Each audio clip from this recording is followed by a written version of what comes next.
taught me how to surf. Really? Yeah. Yo, what's up, dude? First season, I was like, shit, I don't want to look like a dumbass when I go up. Started watching your videos. Came up with a little bit of ideas. Followed my buddy over there. Dude, thank you, dude. That makes my day, man. No, it's like when I started teaching, coaching, the guy that like taught me everything I knew was his name's Gordon Robbins. Yeah. And he founded USASA. Okay. And he would always talk about Bud like all the time. And he'd be like, you know, do you think that Bud's up there telling Sean White to do this? He's like, he definitely is. Yeah. And then when I got out there, I was doing park crew at North Star originally. And I was like, yo, Bud, I was like, Gordon Robbins told me to say, what's up if I ever met you? He's like, oh, dude. And we just got into talking about it. Yeah. And then he had me come be the salt boy for Sean. No way, dude. They had this private pipe at North Star. Yeah. And Sean was trying to learn triples. Okay. And nobody was allowed back there. But I was the salt boy, so I was the only one. So it was me and Bud and Sean, and then Toby Miller came in a little bit later. But yeah, just like watching, you know, Bud would film Sean, and then he'd come down and be like, okay, look, and then he'd go right over the video, try and, you know, do this a little bit more, you know, this a little bit or that or whatever. Yeah. It was just cool to like be a part of that and like watch it. And, Yeah. Some of the stories that he told were just insane about Sean. Just like, there's one story about the Vancouver Olympics and how the pipe, like the first day of the pipe, it was like 3-foot moguls in the tranny, and it was just a gnarly half pipe. And so like Bud would watch like each competitor go down and just be demoralized by the condition of the pipe, and they wouldn't come back up for another run. And then here's Sean doing his run and just doing it over and over again. And he said that mental, like he basically, it was over that day. It's like qualies didn't matter, like Sean was gonna win that Olympics because of just like the mental aspect of like, I can do this and all you guys are quitting, I'm not quitting, like I'm gonna take over. But yeah, Bud King, dude. So if you guys haven't been hearing, we've been talking about the new bomb hole that just came out with Bud Keen, great half pipe coach, currently for Canada, but coach greats like Sean White has been in the game for a long time. But welcome back to another episode of Let's Talk Snowboarding, presented by Mountain Vibes. And today we are in the depths of the Selkirk Lodge at Schweitzer Mountain, and this week we have had the Gilson Snowboard crew up here with Snowboard Jesus and our guest, who is a legend, huge TikTok following, huge Instagram following, David, aka Halfcabking. What's up, brother? Stoked to have you, dude. Thanks for having me. Hell yeah, dude. How have you been liking Schweitzer so far? This place is amazing. Right? I feel like the vibe of everybody, like all the workers and just like people on the hill, like I haven't seen a bad vibe once. No. Everybody's stoked on it. You know, the weather's probably not the best, but everybody's still out there getting it all day and just like having a great time. Yeah, I mean it's been pretty, you know, bare bones for pretty much the entire country, honestly, especially the West Coast. We're not used to this kind of, you know, spring-like conditions this long, but you know, Tahoe's about to get hit. Yeah, I'm stoked to get home for that. Right? I feel like after last year, you get a little spoiled. Yeah. Yeah. That was a legendary year for the Sierra, dude. That was amazing. Yeah. Absolutely. Probably more snow than I've ever rode in my life. All right. My legs are getting burnt out from pow days, non-stop pow days. Got in great shape, I bet. Yeah. But yeah, dude. So let's take it back, dude. So originally, where are you from? I'm from Vermont. Okay. Yep. Okemos, my home resort. Okay. Lived in a little town called Baltimore growing up. Just a small little cottage, really. We had an outhouse till I was 12. Okay. Had to hike up the hill, you know, to get home. We'd park at my grandfather's. It's about a half-a-mile hike to the house. They had electricity running from my grandfather's house, so that was money. little bare bones cabin. Yeah, for sure. That's awesome. Yeah. Just I grew up in the woods. and so like, were you how were you kind of introduced to snowboarding? What's the story behind how you got into it? My grandmother worked in the cafeteria. She ran the cafe at Okemo when I was a kid, and she would kind of like babysit me more or less. So she'd bring me to ski week. So at 3, they put me in on the weekends to do skiing, and then you know, I was doing that every weekend essentially when I was growing up. And then at the age of 10, it was the first time that they had allowed snowboarding on the hill because they didn't allow it before that. Okay. So 10 years old, first day my grandmother went and put me in a lesson, and I loved it. So she bought me a snowboard that day out of the shop. It was a apple hammer juice. Okay. I never heard of that. Nobody has, but you can find them. They're on like eBay. Okay. But yeah, so that's kind of where it all started. And then my grandmother, you know, left the job when I was 13 or 14. So it took a couple years because my family's not affluent, so they couldn't really afford for me to do that. And then, let's say 15, 16, I became an instructor. Yeah. Teaching kids because I wanted to be up on the hill, you know. So I'd take the bus up, get on the bus like 5 in the morning, get to the resort by like 7. You know, then the resort opens at 8, and then I was work all day, and then take the bus home and just do it every weekend, you know, if I could. And then, I didn't have a bank account, so they'd give me a check. And the ski shop would allow me to spend half my check. And then they'd give me the rest back in cash. Oh, that's cool. Yeah, so every time a paycheck came out, I'd always come out with some new snowboard gear, and I'd get a little bit of cash in. Put it back into where you work and support. Yeah, I was addicted to that. You know, I'd work all day, and then you'd get like 45 minutes, 3:15, we were done. I'd like book it out the door, and I'd just like go lap as hard as I could for 45 minutes. Oh yeah, yeah. You always got, dude. You always got, again, like, you know, being up here. You know, sometimes, you know, instructors get, you know, a little burnt out, but I've never been that way, dude. It's always like, go, let's go ride, let's go progress, let's go improve. But yeah, dude. Yeah, they had the T-bar next to the half pipe. Okay. So that was about a 5-minute lap right there. So I just lap that sometimes. Nice. Dude, some of the stuff right now is crazy with like the road toe game in the Midwest and stuff. Dude, those guys kill it. It's like 200 like reps a day, like 200 runs some of these kids are getting. And it's like, you see it too, like the progression level. Yeah, and all the people are coming from places like that. You know, all these new young guns, especially in the rails. It's awesome, dude. So yeah, you're working at the mountain in Vermont. At what point, like, did you move out to Tahoe immediately? Because you're at North Star right now, so. Yeah, so I was 19. My dad was like, you know, you can't live at home anymore. You're not going to make a living snowboarding. You know, you need to do something. He called a Navy recruiter on me. Didn't tell me until the day of. And I was like, there's no way I'm going to the military, you know? That's what I thought. Cutthroat. He was. And so a Navy recruiter came over, and then they're like, so what are you going to do? And I was like, oh, I'm not going to do that, you know? And then, you know, kind of broke it down to me that I'd have to move out. And so I joined the Navy and did 4 years, 5 days. Went right back home. Hey guys, I'm sorry if the audio is off on this. There's some overlap in some smaller videos that I had to chop up so that I was able to send the files over from my phone onto my laptop for this podcast. And also the last about a minute or so of the podcast is missing. Just due to storage issues on my phone. Kind of threw it together up at Schweitzer with David, and I'm so stoked that he was able to join. So we came out here without a place to stay, or out there, and then the day that we got in, had a couple grand in our pockets, and found a place to stay right away on the ski resort. Yep.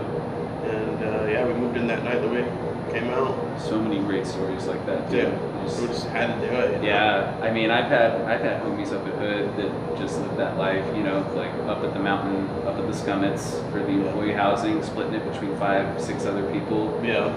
Living low, and it's awesome. Like living at the mountain is just like so sick, dude. Yeah. I feel like I always want to live on a resort. Yeah. And North Star, I mean, they have that one continuous progression run that ends down into the half pipe, I heard.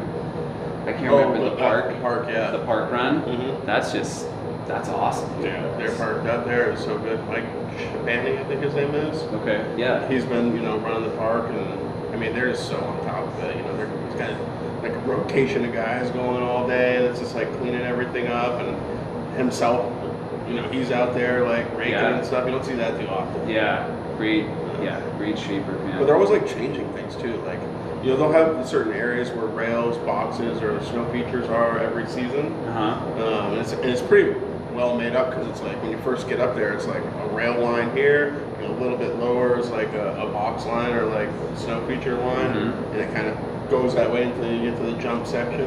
Yeah. And they're always switching stuff up like every week. That's great. Yeah. Yeah. There could be some ideas taken up here for some of those parks, like not trying to like hate too much, but the parks, they're fine up here, but it's just the progression, you know, isn't there like in some of the other. Yeah, I feel like that layout of like how that, you know, that park is just amazing. I'm spoiled. I started at Timberline, so you understand. So yeah, you come out, dude. You're with the homies. Like, was it always Tahoe for you, or were you looking at maybe some other spots on the West Coast? I didn't know anything about the West Coast. I said I wanted to come west and go ride. You know, I heard so much about it. Yeah. I didn't know anything about it. But yeah, I stayed for the summer and I just love it, dude. Yeah. There's so much to do. You know, in Tahoe, like back home, there's mosquitoes everywhere. There's ticks. Yep. There's none of that in Tahoe. No. In the wintertime, you know, it's never really below 30. In the summertime, it doesn't get above 90. 300 days of sunshine a year. Yeah. You got the mountain, you got the lake. Yeah. You 45 minutes from Reno if you want to do any city type of stuff. Another 4 hours, you're in San Francisco. There's just so much to offer. Yeah. And then South Lake's like a completely different thing. Yeah. It's like a metropolitan area on the lake. Right. With a gondola that comes right down to like, the road, you know? Yeah, and you know, it's just like you describing that. Like that's also why like I kind of love this area up here. Like they advertise Spokane has 300 days of sunshine. I don't know if that's true. I know, but like places like that, like Bend and here, like we have 5 resorts within an hour and a half of Spokane up here, and it's just crazy. And then during the summertime, you know, it's the lakes. You're out there all the time, just having fun. Like you're really big into wakeboarding. Wake surfing. Wakes, okay. Love it. So yeah, it's like, it's just like when you have a place like that, it's just so sick. Yeah, I love to hear that, dude. But yeah, so you come out to Tahoe, like what was your first impression of Tahoe? So like you're coming up and you see like Tahoe for like the first time in person, like what was that like? I mean, it was just grand. I didn't think it would be that big, you know? Right. I didn't know too much about it really. But yeah, I mean, my first impression was like, there's just so much to do, you know, all in this one area. Yeah. And then as I was here for a little bit, I was able to, you know, see that, like the job options, there was a lot more. It was a lot easier to like make a living and stuff like that than it was back home, because everything's just so scarce back there, I felt like. But yeah, I think just like the natural beauty of it, like I just wasn't expecting it. Yeah. You know, like 60 feet or so of like clarity in the lake that you know you can just see right down. It's down so to the bottom. blue. It's beautiful. So it's beauty definitely captured. Yeah. First. So are you okay? So let's talk about. So when you got to North Star, did you immediately start instructing there when you got out? So I had a lot of. Well, okay, I haven't talked to anybody about this. Back home at Okemo, they give you. This is before pay a little bit. They give you a 50-cent raise every year you came back. Okay. They give you a 50-cent raise every 60 hours you worked. Okay. Request pay was for like request lessons was $20 an hour on top of what you're making. Wow. You didn't have to like go through this system like do 25, 40, 50 hours and then you get $5 extra, you know. It was just like $20 an hour on top of whatever you're making. Okay. So I was making a ton of money. The incentive to do the AASI wasn't huge. But what they did was they'd pay you to go to clinics. Yeah. And you could do like 20-something clinics and get paid for them. So I was constantly like to ride, I would just be in clinics nonstop. And that's where I like really started I was like taking level 3s and 2s and nonstop. Yeah. And so because of like the knowledge that I had of teaching and how much I had done it already, I tried to like become a snowboard instructor my first season, but they already had too many. They had a bunch of like level 3s. Burton Academy, you ever heard of it? Yeah. Yeah, so originally it was like hand-picked like level 2s and 3s all across the country, you know? It was like the greatest thing ever. And anyways, I couldn't get into that, so they're like, we'll hire you as a ski instructor. And I was like, oh shit, like, all right, I'll take whatever job I can get. Yeah. It was like $9 an hour, $9.75, I think. Okay. It was pretty terrible. But anyways, so first season in Tahoe, I'm instructing the skiing. I'm trying to get into the snowboard side of stuff, so I started taking the clinics with them and just like riding in front of them. And I was trying to like, you know, do a lot of extra stuff, flipping and hand drags, and, you know, Yeah. just like random things to be like, oh, he can ride. Let's have him come teach. So that happened. I started teaching probably a month in. I'd say January time that first season. And then the stuff that you see online where I'm like going out and helping people and like giving them random, you know, tips and lessons and stuff like that is because that's the reason why I do that online, is because I was doing that to get clients. So what I do is I'd go out and I'd give some people some advice, and I'd be like, you know, you want to take a lesson? I teach right here. Then I'd just be like, I'd name drop a Burton Academy.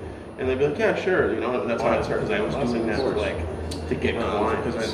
So what I'd do is I'd go out and I'd give some people some advice, and I'd be like, you know, you want to take a lesson? I'd teach right here, and then I'd name drop a Burton Academy, and they'd be like, yeah, sure, you know, and that's how it started getting lessons. Started to kill it, tried to do the best I could, because I didn't have much ranking in there, so started off that way, and then, yeah, the 5-6 years I was there, I was ranked number 1. I had the highest request rates, highest return rates of everybody. Yeah.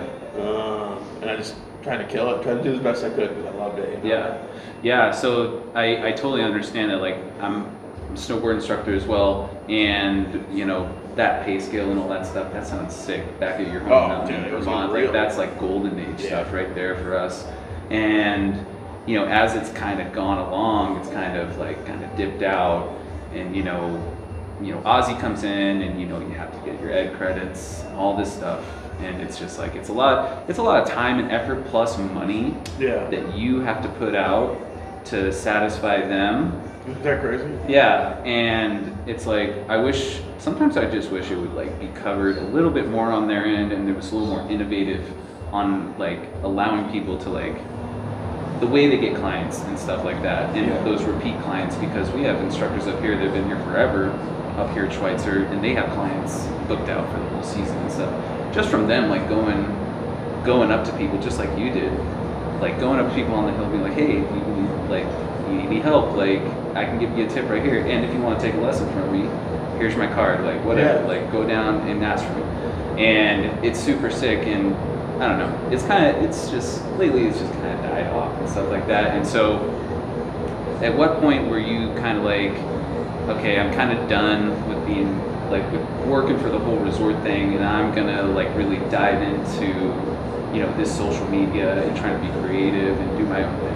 When was that? I mean, the transition wasn't really like that at all. Oh, really? Like, I was having issues with the management side of stuff. Okay. And I was just like, I want to snowboard and I want to teach it, but you know, these managers are like the scrutiny, and there was just so many things that were going on. Yeah. And I was like, I don't want to be a part of this anymore. And it was probably 2017, 2018. Okay. And I was just like, I'm just gonna find another job. You know, everybody else that was working the resorts, they're doing other stuff and riding all day.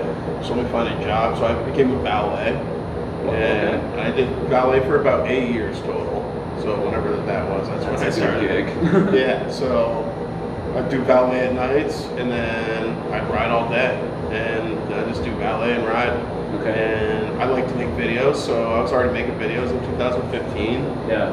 And I didn't start making snowboarding content until like I think my first one was like in 2019 maybe.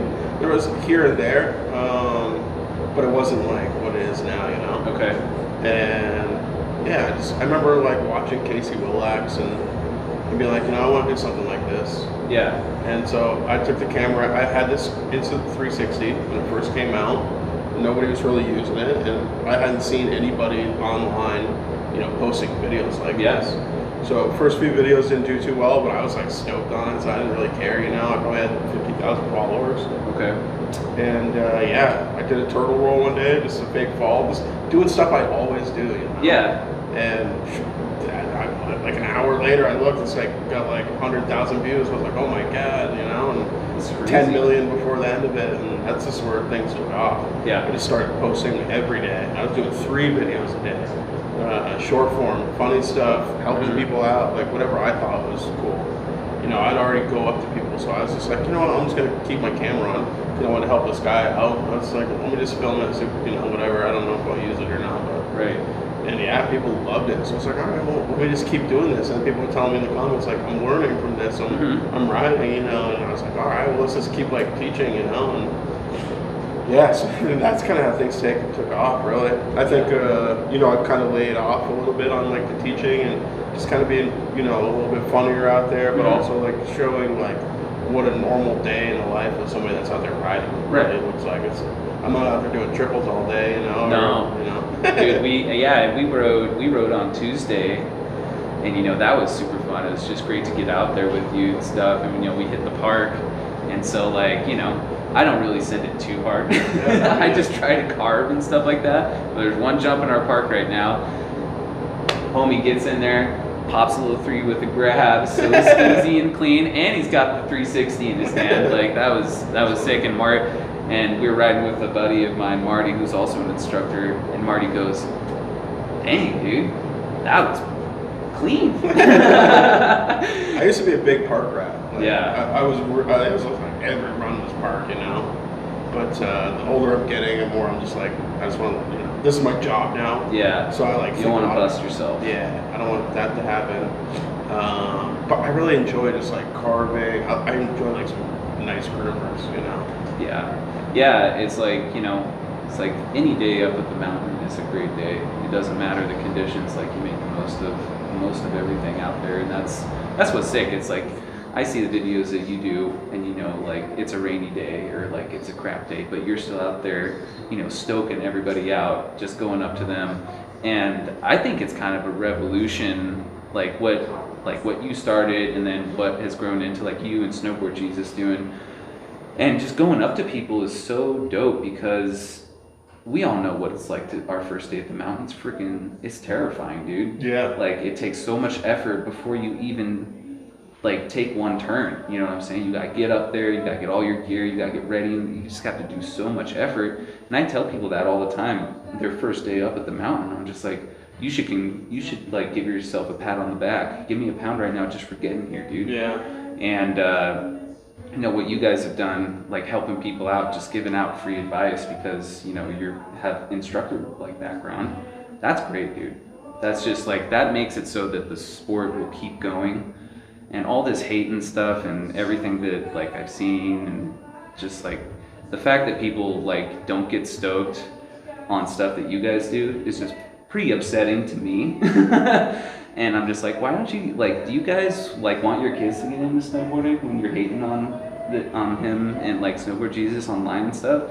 Like, these guys the kids are, like, watching all this stuff, and they're taking those videos, and they're putting it out, and they're trying to teach themselves, and that's what's so sick. And maybe they'll take a lesson, but you guys are basically, like, instructors for the entire world watching you guys, and that's just awesome, dude. I really appreciate that. Thanks, man. For sure. Yeah, it's crazy. You know, I grew up in like the culture where you know it was just like really grungy, and you know, people weren't nice, and it wasn't fun. And honestly, like if you rode across some skiers' skis or something like that was cool, you know. But it's got to change at some point. You want it to grow. Yeah. You know? And I think that.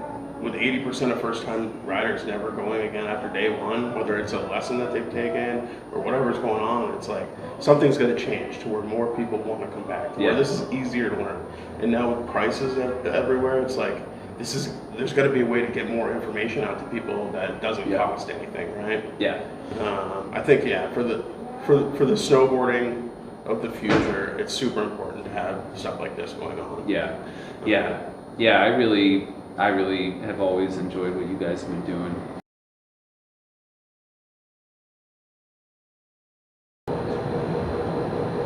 Brando, her boyfriend's really good snowboarder too. Yeah, he is. It's fun to watch his progression. Yeah.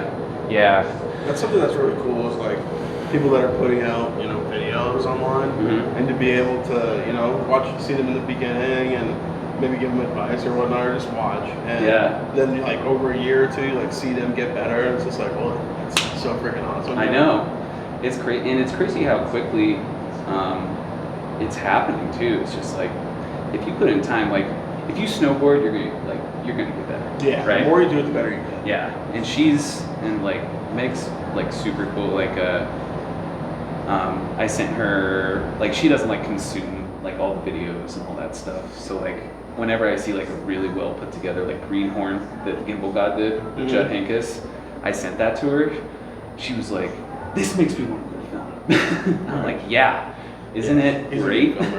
Yeah, I mean, I've been watching Gimbal God since the first Stale Life, honestly. Yeah. Because Stale is my personal favorite snowboarder. Oh, really? Oh yeah. That's awesome. Met him actually got to ride the chair with him and Gimbal God, just us three at Holy Bully 5 or 6 years ago. Yeah. Yeah, and it was just, I didn't even know what to do, dude. I was like, what is happening? He was like, I've been watching you since I was a kid. Oh yeah, yeah. To quote Daly and C-Dub, we is overstoked. Yeah. Overstoked. Yeah, but yeah. So yeah, dude. Yeah, a little break, but yeah, let's go back into it, dude. So like, you said that you started out kind of watching, mentioning like C-Dub, like Casey Willax, like he's from Vermont. You know, he started to like, was that kind of like one of your inspirations to kind of start doing more videos and stuff like that? The snowboarding thing? Yeah. Yeah, absolutely. Him and Tommy B. Tommy B one, yeah. Tommy B he was teaching people on Instagram, and he was getting some traction, and I came across his page and watched it, you know, and started following along, and yeah, both those guys made me really be like, I need to take a camera out with me snowboarding. Yeah. But at the same time, like, I didn't think like, oh, I'm gonna, you know, be this creator or anything like that. I was just like, I want to take these, you know, make videos. Yeah. Maybe I can, you know, teach people, or maybe I can just be out there riding. I just want to see some sick clips. You know? Yeah. I mean, it is an art form, like doing those. I mean, it's just, I think it's crazy what like they do when they're like every single day, like especially when Casey Willax was putting out the vlog for a year straight. Yeah. I'm like, that takes like so his level of dedication is just, his whole vibe of like, you know, health and body and mind, like, it's just so sick. Yeah. But yeah, dude. So let's like, we all, like, everyone knows like you've been blowing up for the last few years, like you getting all these followers and all this stuff. How did it like kind of form into, you know, the company that you now have, as well as like, you know, bringing on Snowboard Jesus and what he's done and kind of taking it almost into the stratosphere and everything? Like, where, like, how did that kind of, when did it start blowing up for you, and how did that kind of come about, like you kind of partnering and trying to help him out as well? Yeah, these are some good questions. I feel like I haven't really talked to anybody about this stuff. The Shred Happy part was I wanted a company. Everyone was asking for merch and stuff like that. Yeah. And I didn't want to have merch. I didn't want to write Halfcabking on stuff and things like that. I just thought like I'd rather have something that's like more meaningful. And you know, Shred Happy was this name that was just like in my head, and I just had it for a while. And I went home and talked to my gram about it, and she's like, "Well, let's come up with a design and stuff." And we mess around and like drew a bunch of stuff, made my mom and my gram, and nothing really stuck. And I was driving home, and I drew this symbol on my cell phone. Okay. And I was like, "Oh, that's like perfect. That's exactly what I want," you know. And I sent it to my gram. My gram's like, "I love it." My mom's like, "I love it." And that was just kind of it. So yeah, so Shred Happy was supposed to be a company, you know, it's based around like positivity and, you know, bringing more people in, breaking down the barriers, the gates, you know, that have been set, you know, years ago, as far as like making it easy to be in the sport and have a good time. So yeah, so that was Shred Happy. The Snowboard Jesus thing was just kind of like, it's just been crazy. Like, I don't even know what to say about that. You know, I was blown up. I started making some money, and I was able to quit my job. Yeah. And he's like, you know, I want to do this. He's a janitor at the time. Okay. And we've been friends for 8-10 years. We met at the bar one night, just drinking, and he was like my bar buddy. We tell everybody that we're brothers, and he was just like my wingman, you know. Yeah. Or I was his wingman, I guess. But yeah, so like, you know, learning the algorithms and like how to video and stuff like that. He's like, "Can you teach me?" And I'm like, "Yeah, absolutely," you know, for sure. And his kid been in my videos and had like 8 million views on my page the first winter. So I was like, all right, well, I'm gonna give his kid a camera, and I did that, and because the Insta360 gave me 2, and I didn't need both of them. So I gave his kid the camera, and then he used it, and yeah, just every night we'd make videos. He would do some filming, and I would help him edit it. Yeah, I helped him edit his first couple viral clips.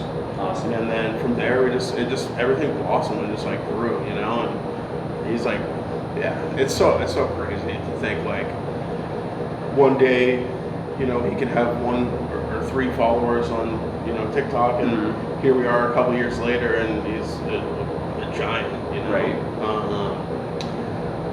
It's something that's really interesting too. It's just like, we talk about it at Mountain Vibes a lot. Like, when should we be posting? Like, how's it gonna blow up? And I don't know. Like, the interaction is a big thing too. Yeah. Comments, all that kind of stuff. Oh, there's a ton of tricks and stuff like that. Oh yeah, that's crazy. But the big thing is like, if you don't have quality video, and it's not like good content and it's not quality, then it doesn't matter like how many times you post something. It's just not gonna blow up. Like, Yeah. You have to have some good quality content in there.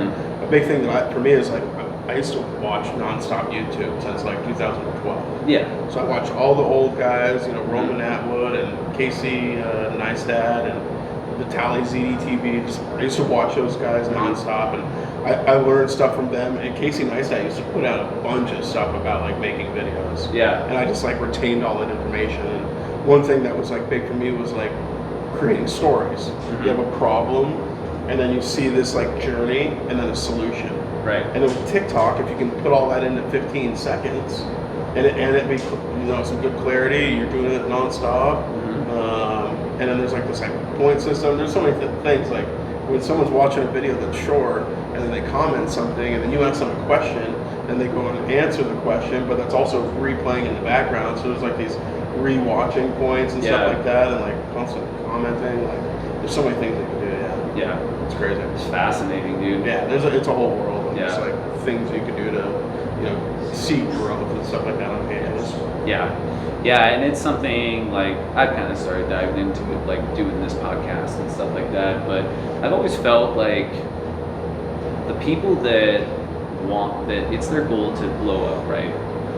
Usually those people are not going to blow up. Yeah. It's the people that don't really care, that just want to go out and create content in their own way. Like, Casey's out there showing his life every single day and trying to promote healthy wellness. You and Snowboard Jesus go out, you're trying to help people and stuff. It's good-hearted stuff that can connect not with just the snowboard community, but with the broader community of like the human race who want to see people do good and help each other, and not go by a person and like just go right past somebody who's like falling on the mountain and be like, you didn't say anything to that person? What if they're hurt? Like, and they need you? What if they don't have any way of calling ski patrol and stuff like that? And that's what I love about like your guys' content. It's just, that's how it should be, dude. Like, everybody's out there to have fun, right? And that we don't snowboard to go hurt ourselves. We go to have fun, dude. Like, we need that adrenaline rush, and we love it. So that's just sick to see, dude. For sure.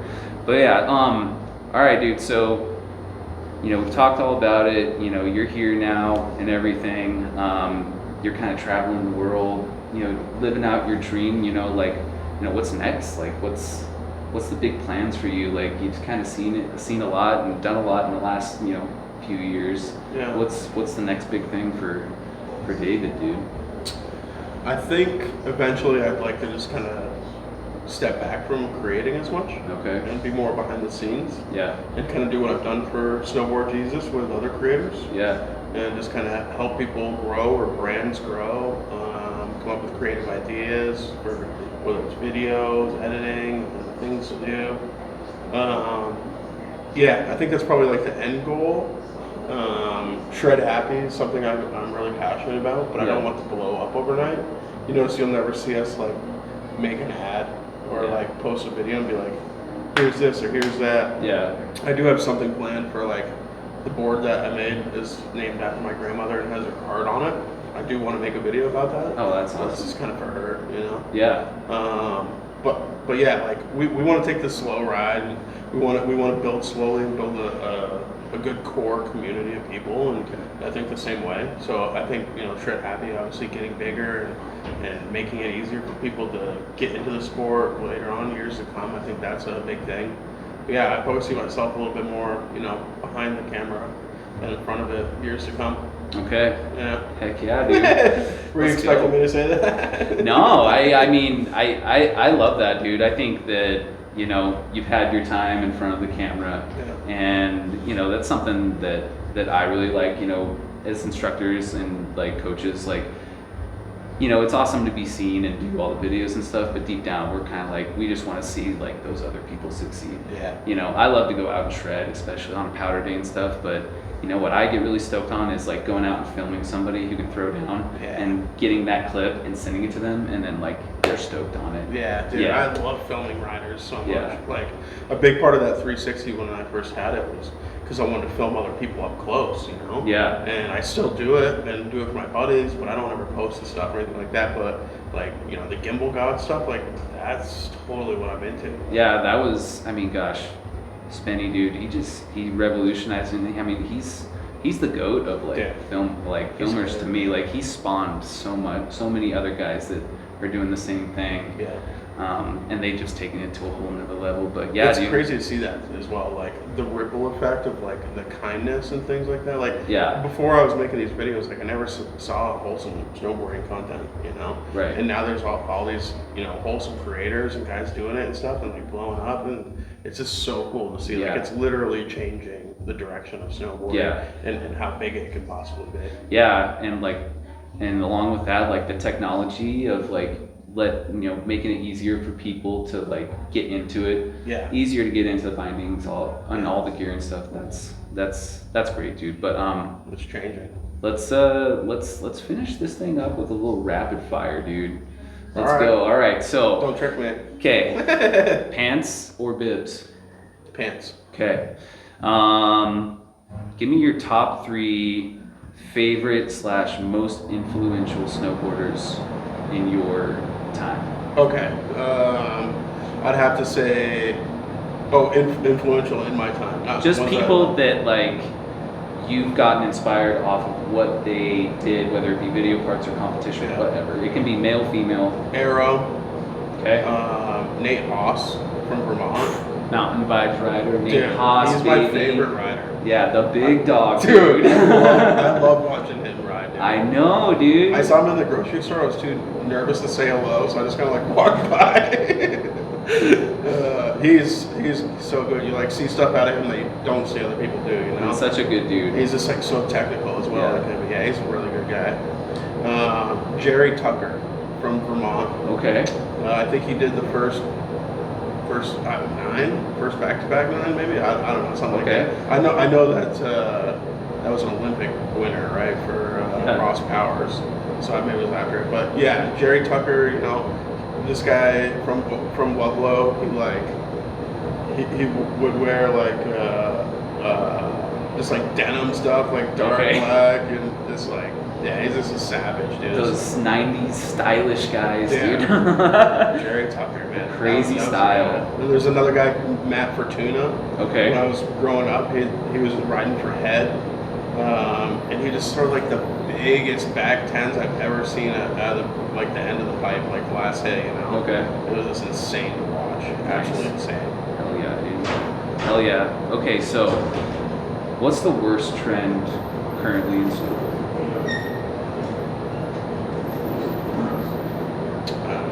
I'm not sure. Maybe the turtle butts.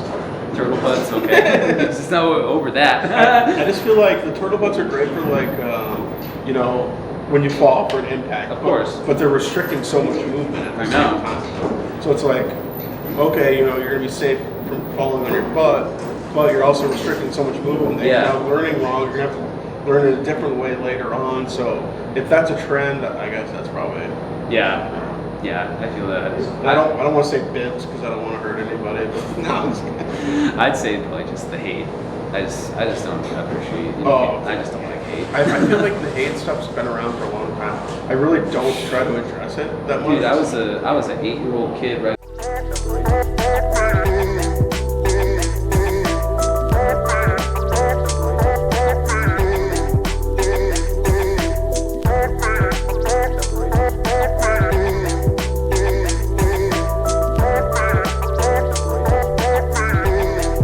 Just like to thank the listeners again for supporting the podcast, and go ahead and check out our YouTube channel, like, comment, subscribe, and thanks again as always for listening to Let's Talk Snowboarding, and we will catch you guys on the next episode. Peace.